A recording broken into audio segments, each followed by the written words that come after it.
Stephen Fry, welcome to the show. Thank you so much, Greg. It's lovely to be here in your grand new abode. Well, first of all, do you like it? I do, actually. I have to say, the outside, it struck me as a bit unfortunate. I got into terrible trouble when I tweeted this the other day, when I did Danny Baker's programme. I said that the eddying of the winds coming in from different areas means that there's always paper cups and coffee lids and things like that, so it's beginning to look like a sink estate. And so I got in trouble, accused of snobbery. Oh, and how many sink estates have you ever visited, Stephen? And they said, coffee lids at a sink estate. You really don't know much, do you? And I got into this typical Twitter storm.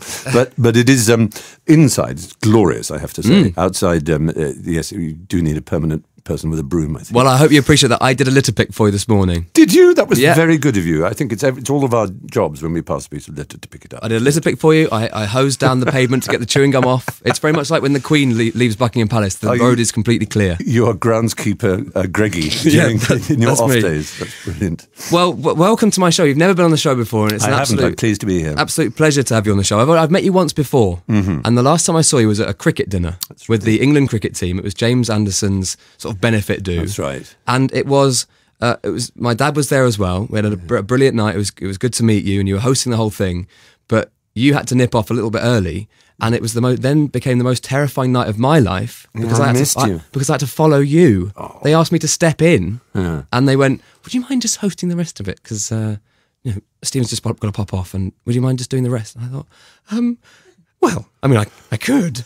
I mean, I prefer not to. I prefer not to follow Stephen Fry, because I didn't have any stories about Oscar Wilde. A room full of cricketers probably didn't want a lot of stories about Oscar Wilde. They prefer a lot of stories about Fred Truman. toughest gig of my life, but it was a baptism of fire. I kind of enjoyed it. Yeah. So thank you. And it is great if you love anything to see heroes around you. And if you're in acting, to see other actors is nice, but it's people from another field that really make you excited. Well, that's why I was nervous, because of cricket is my game. Exactly, and I was so scared. And you think, God, I'm sitting next to Andy Strauss and Straussy and Brody and Anderson-y and so on. And everybody, I would be Fry-y, which is really strange, because that's the way you do a nickname if you're a cricketer. But funnily enough, that brings us to the BAFTAs, because this is it, I still get starstruck, in the days when I did it in the noughties. I did it 6 times, I think, and I've seen Clint Eastwood for the first time, shaking his hand, saying hello, and chatting to sort of legends like Dustin Hoffman and Al Pacino and things like that. It doesn't ever wear off, It's particularly true, the ones you grew up with are the ones that most make you kind of gulp. Yeah.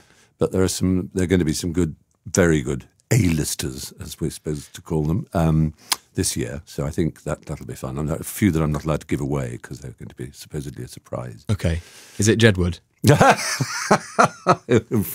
From your lips to God's ears, as they used to say. It's a strange gig, because when you think about it, let's imagine, for the sake of convenience, there are 1,000 people in the room, aside from the millions we hope watching. There are 1,000 people in the room. Then actually, by the end of it, if you were absolutely even, 1 out of every 5 wins, because there are 5 nominations in every category.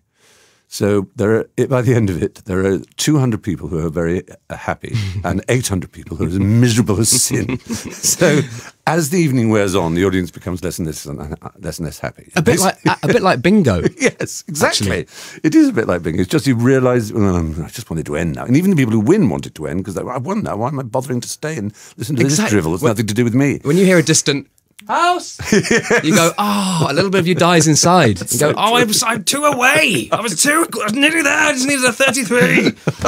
So you're back at the BAFTAs. Yes. And I was back last year, and that was fun. And so I've decided it'd be nice to do it again. What is it?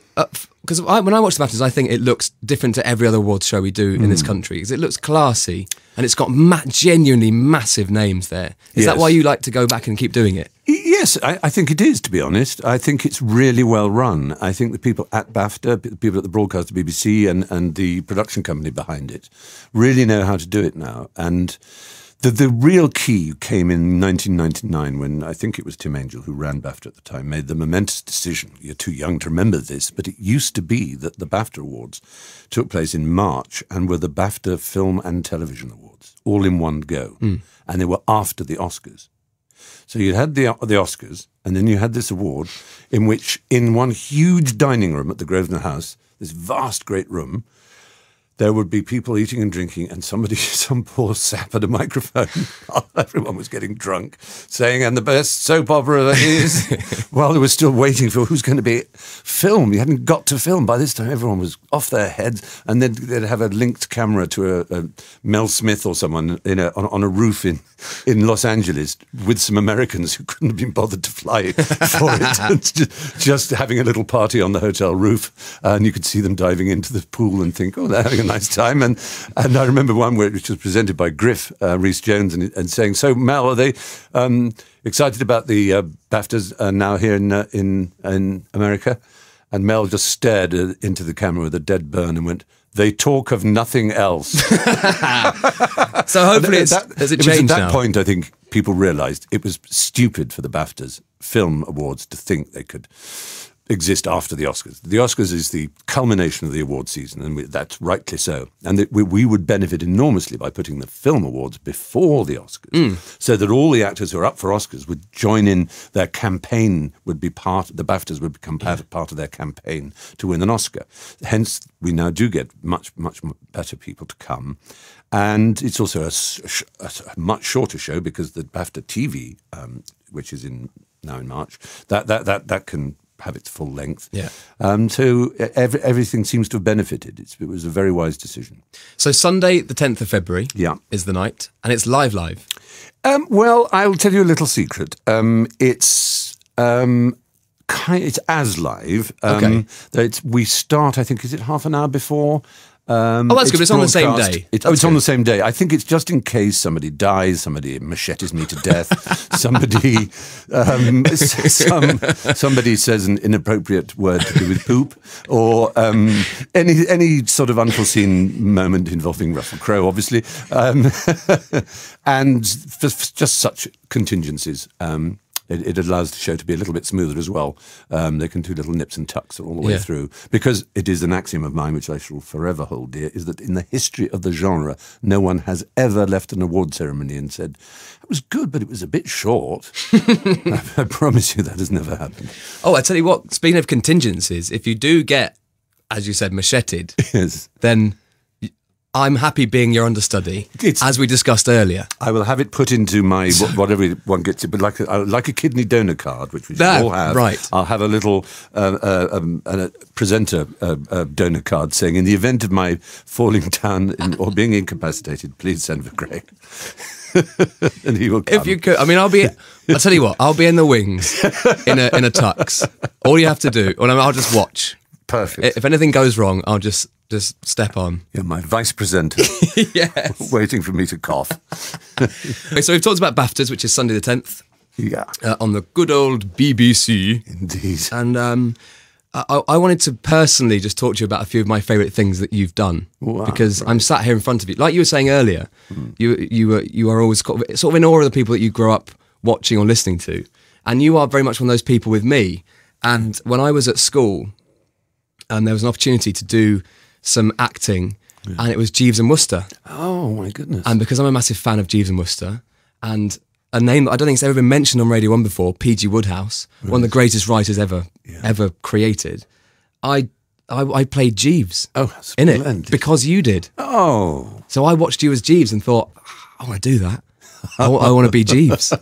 There's a lot of sirring and madaming, isn't there? There is. It's incredible. Did you? I mean, to people who don't know what that is, I think people should reread this stuff. Oh, I so agree. Kids could, because it's like some of the best stories. They're not that complicated, and the language just makes you purr with delight. It's all the best stories ever, aren't they? They really, really are.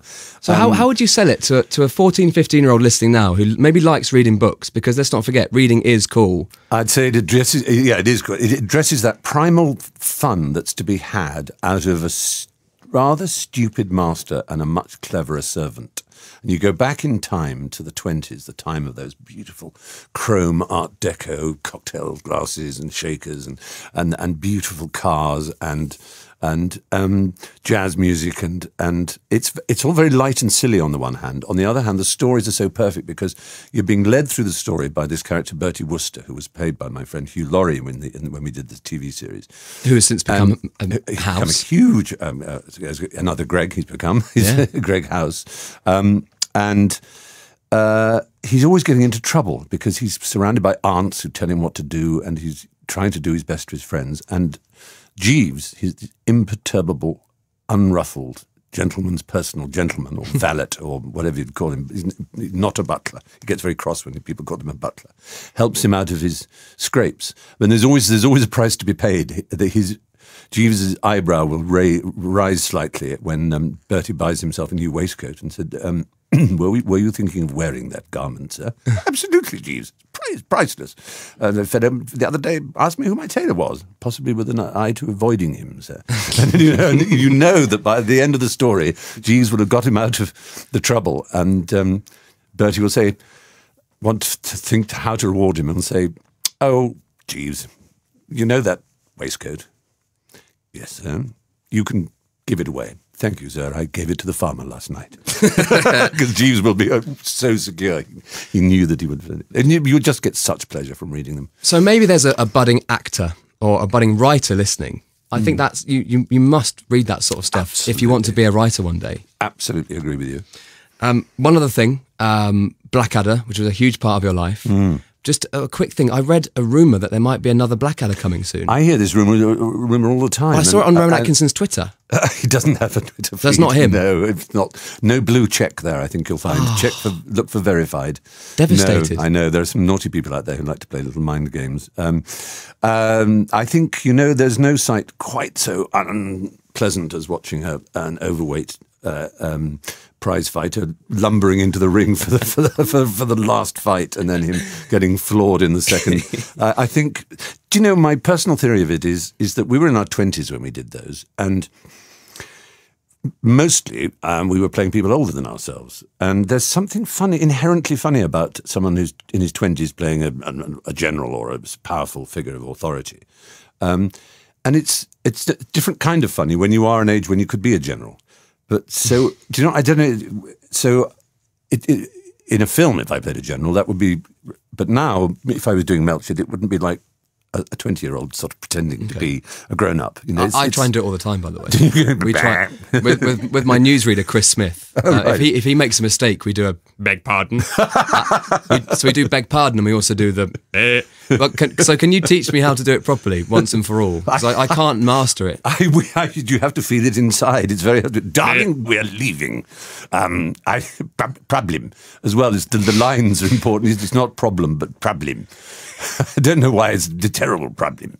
The other thing is that I used to do this just to make Rowan laugh. Was that I told Rowan just before we did the very first take on the first scene of that series. I said, "Oh, I've decided to myself that." My character has terrible piles. We were doing a scene where I was sitting down, and so I went. So I sat down. And went,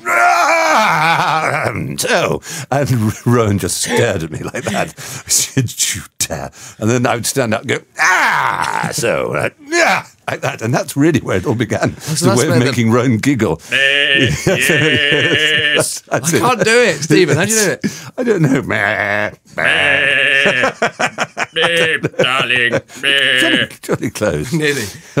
When my voice breaks. How dare you, darling? Anyway, fun times. Long time ago now. Gosh. Yeah, but they must be really fond memories of all that. Yes. And it does seem outre temps, outre mœurs, as they say. It seems like another time, another way of doing things. But there was a great big, it was like a block of flats, but it was the BBC's rehearsal rooms in North Acton.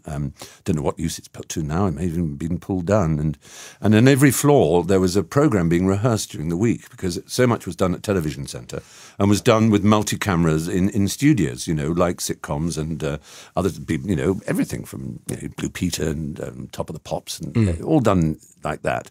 And drama series like All Creatures Great and Small and Doctor Who and so on. So they'd all rehearse. So you'd all get on the tube or sometimes drive in. They had a little car park.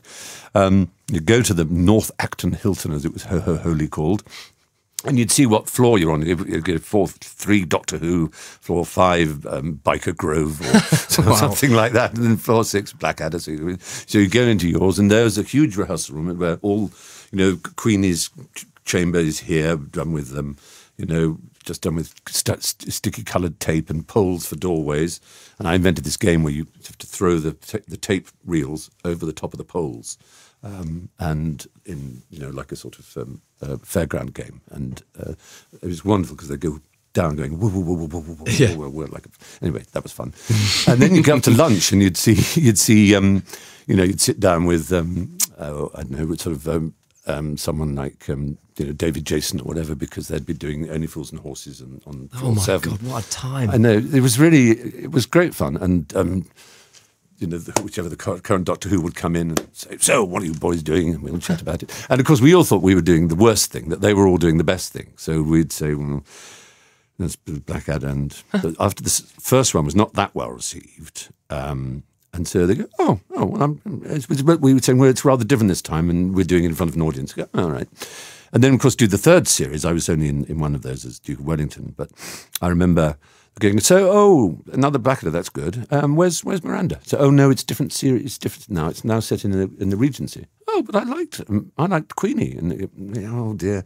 And then, of course, then you go, oh, we're doing Blackadder again. They say, oh, great. Where's Mrs. Miggins? No, we're set in the First World War now. First World War? Why? So, well, it's sort of the whole idea is it just moves up, into different. Oh well. So you never felt that you were a success particularly, but you always felt everyone else knew what they were doing and we didn't.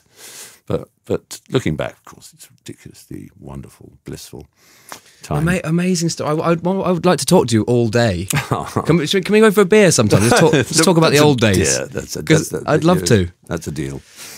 Before you go, one more thing. Yeah. Because obviously you're very famous for your voice and your reading and your presentation and all that kind of stuff, and obviously a fine actor.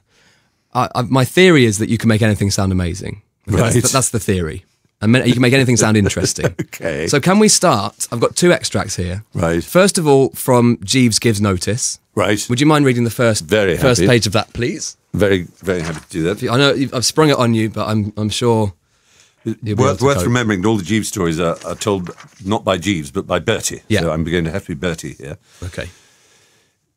I was a shade perturbed. Nothing to signify, really, but still just a spot concerned. As I sat in the old flat, idly touching the strings of my banjolele, an instrument to which I had become greatly addicted of late, you couldn't have said that the brow was actually furrowed, and yet, on the other hand, you couldn't have stated absolutely that it wasn't. Perhaps the word pensive about covers it. It seemed to me that a situation fraught with embarrassing potentialities had arisen. "Jeeves," I said, "do you know what?" "No, sir." "Do you know whom I saw last night?" "No, sir." "J. Washburn Stoker and his daughter Pauline." "Indeed, sir." "They must be over here." "It would seem so, sir." "Awkward, what?" "I can conceive that after what occurred in New York it might be distressing for you to encounter Miss Stoker, sir, but I fancy the contingency need scarcely arise." I weighed this. When you start talking about contingencies arising, Jeeves, the brain seems to flicker and I rather miss the gist. Do you mean that I ought to be able to keep out of her way? "Yes, sir." "Avoid her?" "Yes, sir." I played 5 bars of Old Man River with something of abandon. His pronouncement had eased my mind. I followed his reasoning. After all, London's a large place. Quite simple not to run into people if you don't want to. It gave me rather a shock, though. I can readily imagine so, sir. Accentuated by the fact that they were accompanied by Sir Roderick Glossop. "Indeed, sir?"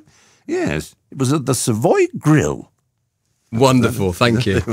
And then, just to prove that you can make anything sound interesting, I have one quick thing, which is the steps for changing the oil on a lawnmower. Ah, okay. Okay, fantastic. This is just a bit of... Well, A lawnmower tune-up essentially consists of 3 tasks, although maintaining your machine entails much more than this, each of which I'll describe in more detail below. So, changing the oil, changing the spark plug, changing and cleaning the air filter. So, lawnmower tune-up task 1. Steps for changing the oil. 1. Make sure you purchase the right type of oil. When in doubt, ask where you bought the machine. Or if you're really desperate, check the owner's manual. 2. Clean off any dirt around the upper part of the oil tank, where you'll fill your machine with oil. An old toothbrush actually comes in handy for this task. Unscrew and remove the dipstick, if your oil tank has one. Now 3. Locate the lower side of your oil tank, a plug found on the underside of your machine.